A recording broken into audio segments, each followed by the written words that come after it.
ሰላም ሰላም ፋሚሊ እንዴት ናችሁ? አላችሁ ወይ? እኔ ያለሁላችሁ እግዚአብሔር ይመስገን ደህና ነኝ። እናንተ እንዴት ናችሁ? ስራ፣ ጤና፣ ህይወት፣ መግባት መውጣት ሁሉ አማን? እኔ ጋር እግዚአብሔር ይመስገን ሁሉ አማን ነው፣ ሁሉ ሰላም ነው። መጥቻለሁ ዛሬም በአዲስ ነገር። ዛሬ ደግሞ የመጣሁት የሚገርም ነገር ማለት ነው። የሆነች ልጅ ነበረችና እንዲሁ በቢሮ ነው የተዋወቅነው። ብር መላክ ፈለገች። ከዛ ችግር የለም ሰው ነው የሰጣት ስልኬን፣ ችግር የለም ምናምን አልኳትና እዛ ውስጥ ነው የምንተዋወቀው። ተቀበለችኝ፣ ስልኬን እንትን አለች፣ አንገበገበችኝ። ከመጣ በኋላ ስልኬ ላይ ካስገባች በኋላ ብሩን በጣም እንትን አለች፣ ተርበተበተች። እንዴት እንደውም ማለት ነው።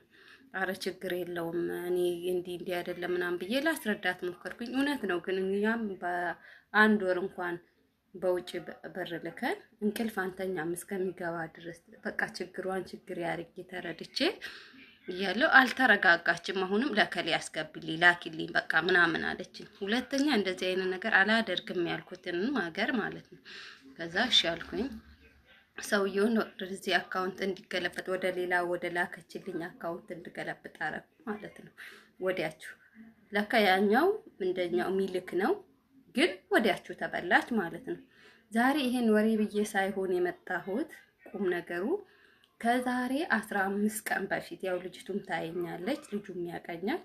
ከዛሬ 15 ቀን በፊትም እንደዚሁ አንዷ 6700 ምናምን ነው ወደኔ አካውንት አስገብታ እንደዚህ በቃ አላስቀምጣለች ልጅቱ። እሷ የምንተዋወቅነን ምናምን አረ በእናትሽ ተረጋጊ እያልናት እምቢ አለች። ከዛ የማይሆን ውሸት ነገረች ለኔ። እኔ እኮ ምንም አይደለው በገዛ ብሯ መብቷ ነው እንደፈለገች ማረግ ማለት ነው። ከዛ ቤተሰቦቼ መሬት ሊገዙልኝ ነው ምናምን አለችኝና እሺ ችግር የለም ቤተሰብሽ ከሆነ ምናምን አልኳትና አካውንት ስጫልናት አካውንት ሰጠችን ላክን ማለት ነው። ግን እኔ ጋር ከገባው ወዲህ ልክ እንደዚህችው ነው እሷም የሆነችው። ከዛሬ 15 ቀን በፊት እንደዚህችው ነው የሆነችውና በጣም ገረመኝ። ከላኩ ወዲህ እንዲህ የሚሆኑት ነገር ማለት በእርግጥ ብዙ ብር ነው ያስደነግጣል። እስከሚገባ እንቅልፍ ላይ ይችላል። እሺ አልኳት። እሷንም አካውንት ላከች። አካውንት እንትናልና ብሩ 200 እኔ እንጃ አለ ብቻ ስሟ እንዲታይብኝ ስላልፈለኩኝ ነው። ከዛ 200 ምናምን የኢትዮጵያ 215,000 ምናምን ነው ብቻ የገባው ማለት ነው። እንደውም እሱም 5,000 ነው አንዴ ሲሲ ባንክ ስለሆነ የምጠቀመው 5,000 አንዴ ልካሽ ከዛ ቀጥለሽ ነው 1,700 መላክ ምትዩ እንጂ አንዴ አትልኪም ብሎኝ ሰውየው አይቻልም ብሎኝ ነው ይሄን የቀረው እንጂ አንዴ ልልክላት ነበር በጣም ስላንገበገበች ማለት ነው።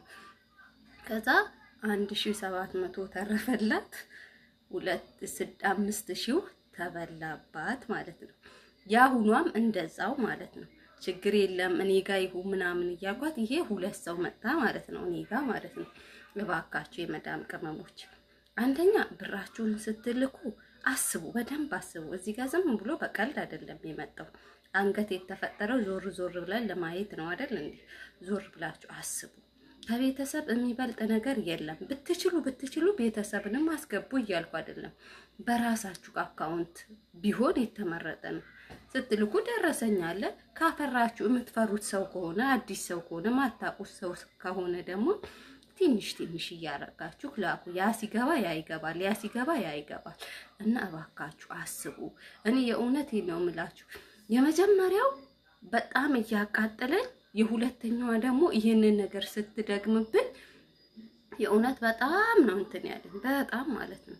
እንደዚህ ከሆናችሁ ደግሞ አትላኩ። በቃ የምትፈሩ ከሆነ እንዲህ ከሆነ ቀጥታ በባንክ ላኩ። እውነት ነው ሊበላ ይችላል። እኔ እናንተን ሀሳብ ሳልረዳ ሳልገነዘብ ቀርቻ አይደለም። እውነት ነው በእርግጥ ነው። ግን ትንሽ ላኩ።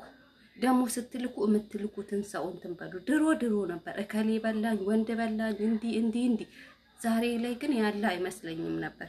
ግን በኔ ጋር በአንድ ወር ውስጥ ይሄንን አይነት ነገር አጋጠመኝና ተጠንቀቁ ቤተሰቦች። እወዳችኋለሁ። ባይ ነገር አላብዛባችሁ የኔ ፋሚሊዎች። ቻው በሉ፣ በርቱ። ላይክ ሰብስክራይብ ደግሞ እንዳትረሱ።